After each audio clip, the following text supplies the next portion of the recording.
Born July 1st, 1987, Ralph Nicotine Jr., nicknamed Biz, grew up in Saskatoon, Saskatchewan, the oldest of 4 kids. Growing up, he attended church on Sundays at the First Nation Alliance Church in Saskatoon. Life was fun.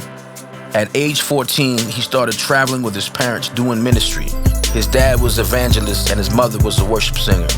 He played the bass guitar at age 16 and got introduced to a girl named Jessica after a church service.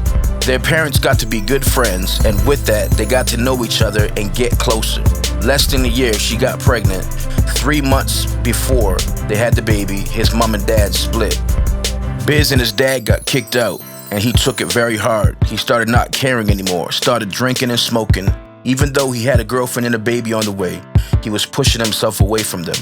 When his baby Ralphie was born, he was happy, he thought, and that it would fix all his problems that was in him. But not long after, he left again to go do what was making him happy, drinking and partying.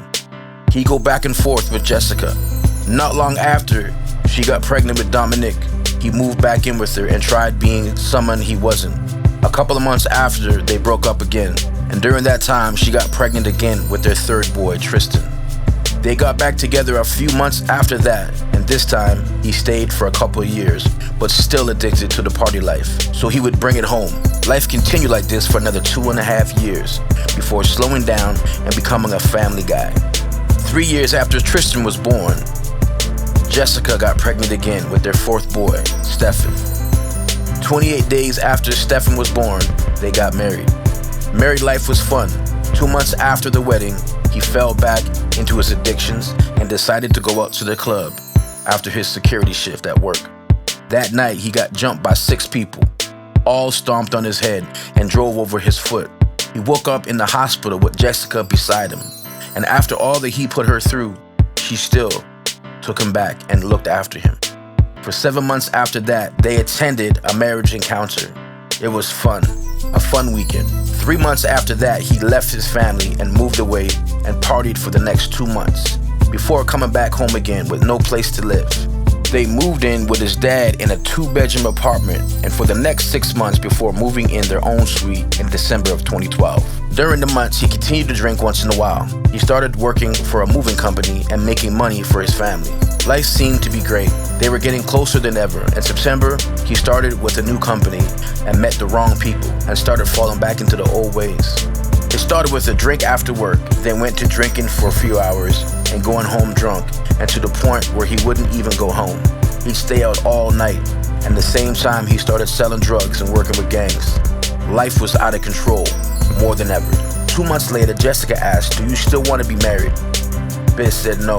She cried and begged him to give 2 months to see if it could work out, and he agreed. 2 months later, he lost his job, all his friends, and had no income. They were given a devotional book, but Biz refused to read it and said to himself, "I'd rather read the Bible instead of that." But not long after, he started to be drawn to the Bible, started to read and watch sermons, but yet holding on to his old ways. After one sermon, he gave his whole life to Christ. He surrendered and said, "You can have my life, because I'm tired of this now." And in February, he was radically changed. He was not the same alcoholic he once was. And when he would see alcohol, he would be sick to his stomach. After 3 months of living for Christ, Jessica sat him down and said, "Do you remember when I asked you for 2 more months?" And he replied, "Yes." She fell down, crying, asking if Jesus is real, or is God real, and that would he fix his family for the better and change us for the better. After 3 months of discipleship, Biz took his testimony to the streets of Saskatoon and began having services in his backyard in the hood, drawing out prostitutes, drug addicts, gang members, and the destitute, the homeless, the people in need. There, the church in the hood was born. Biz and Jessica are now the founders of the Church in the Hood in Saskatoon, Saskatchewan, and are currently traveling in different communities and reservations in Western Canada, making a difference in the lives of young people all over the North. Keep Biz and Jessica in your prayers as they continue this mission. Biz is also currently making a full-length album, written, produced, recorded by 2-time Grammy nominee Fresh IE. And Biz's music is now starting to impact lives in the inner cities of Saskatchewan, Saskatoon, and all over Canada. If you'd like to support Biz's music, go to his Facebook page and check out his crowdfunding page to raise funds for this music to come alive.